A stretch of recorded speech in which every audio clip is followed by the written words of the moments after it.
random internet. Hello, internet peoples, people scouring the web, the web 2.0, the web 5.0. Oh gosh. What do I have to talk about today? Well, I'm on my way home from work,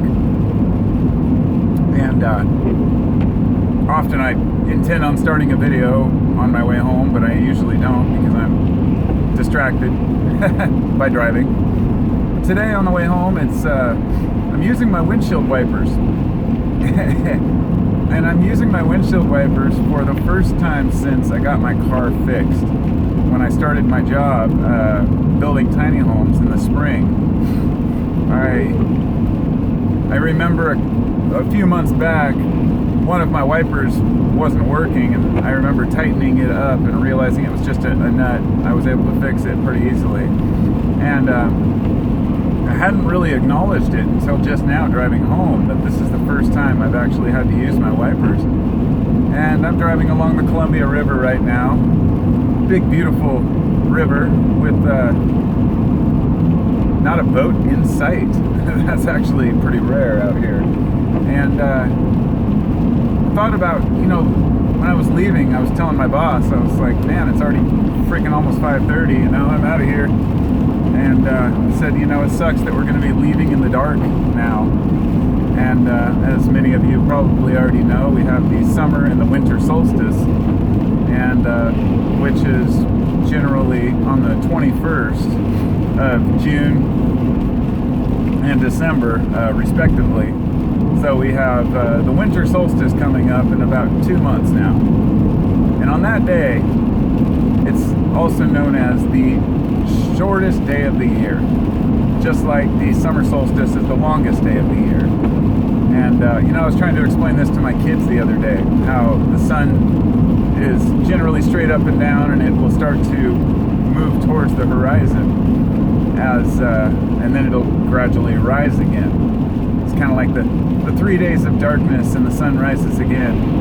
A lot of religious text comes from the fact that the sun sits basically in the same position from the 21st through the 24th, and then on the 25th it begins to rise again in order to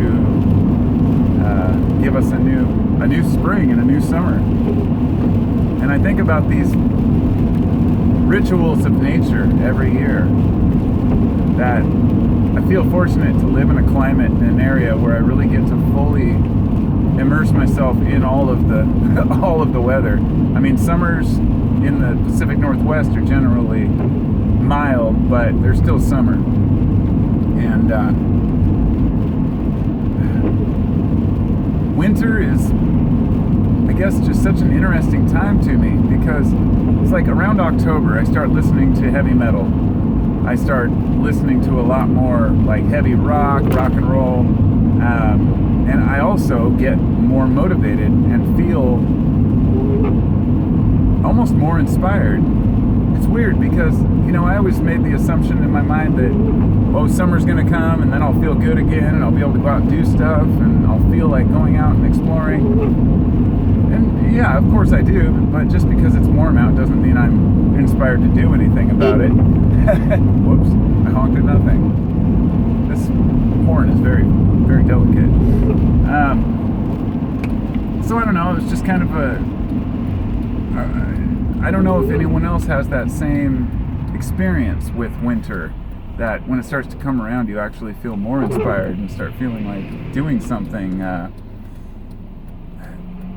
guess I feel more motivated to start new things and try new things. So I don't know if other people have that same feeling or not. I know a lot of folks talk about winter being kind of a dreary time, but I don't know, for me, I guess it's not. It's the opposite. I love winter. I like the rain. I like it when it's rainy out. It's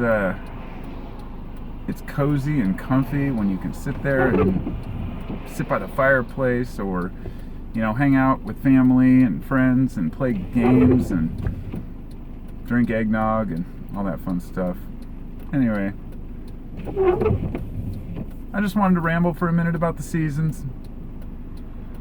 And as usual, didn't really say much, but it's a video. I'll talk to y'all later. Peace.